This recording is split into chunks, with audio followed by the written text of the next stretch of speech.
Swirling media speculation reached a climax this week with the Blue Bulls announcing Heineke Meyer has been offered a Springbok coaching contract. The Bulls director of rugby was a candidate 4 years ago as well, but Peter de Villiers beat him to the post. 2012 is also the 20th anniversary of Bok rugby post-isolation, and in that time we've had 10 coaches. In fact, we've had 11, but Gerrie Sonnekus never really had a game in charge. We tracked down senior rugby writer and author Craig Ray to talk to us about the start of a new Bok rugby era 20 years ago. John Williams, obviously in '92, got the job. We were back from isolation. No one really knew what to expect, and we were badly exposed there for being how isolation had really undermined our rugby. Ian McIntosh had been a successful coach with the Sharks, and he did a good job, but he lost the series in New Zealand. And back in '94, when that series was lost, it was still unacceptable to South Africa. The reality hadn't dawned on us. I don't think that we were still quite a distant second to New Zealand at that stage, and he lost his job as a result of that. So it was pretty ruthless in the early years. Louis Late was in charge of South African rugby there, so he didn't tolerate and suffer fools. So people were fired, and Kitch Christie came in. He had been Louis Late's man as it was Transvaal then. They had won the Super 10, they'd won the Currie Cup in 1993, so they were the dominant side, not only in South Africa and the Southern Hemisphere. Christie came and he delivered the World Cup, and he won 14 out of 14 games in charge. So he's the only Springbok coach ever to have a 100% record post-isolation. And then you had the era of Andre Markgraaff and all the political problems there. His infamous taped telephone call where he made racist remarks, so he was fired. So it was one scandal. Carl du Plessis was hopelessly inexperienced when they gave him the job. That was more of a slightly desperation selection, and Gert Small, interestingly, was his deputy or his assistant coach then.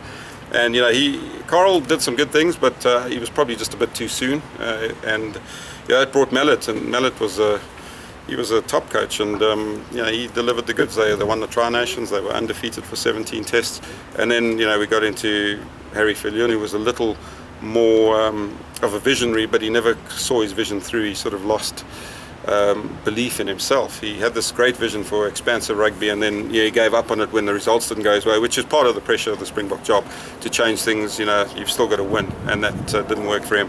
And then of course Rudolf Strauly, well, what more can we say? Come Staaldraad says it all really.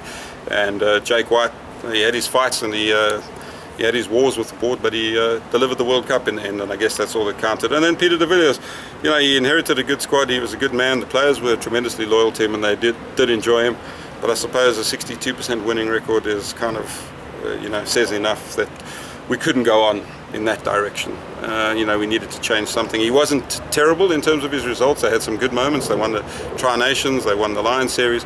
But overall, I suppose, he just wasn't winning enough, and then not winning the World Cup, or quarter-final elimination at the World Cup was the final nail in the coffin. So hopefully Saru's done their homework this time, and whoever they get, they give them their backing, but they also make sure that he's accountable for his results and his vision, and that's all we can hope for is a professional setup and a coach who has a vision and not someone who just flies by the seat of his pants. With Heineke Meyer looking set to get the job, the next question must be, will he last 4 years?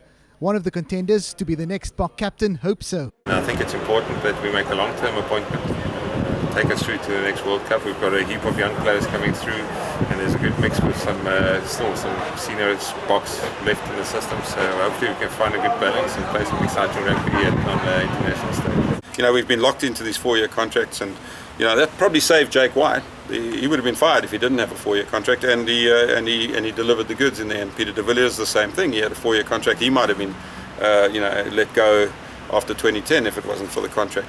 So it does help the coach, but it does tie Saru's hands behind their backs. The announcement will be official at 2 p.m. on Friday after a Saru General Council meeting here at Saru headquarters in Newlands. Wesley Petersen, Eyewitness News, Cape Town.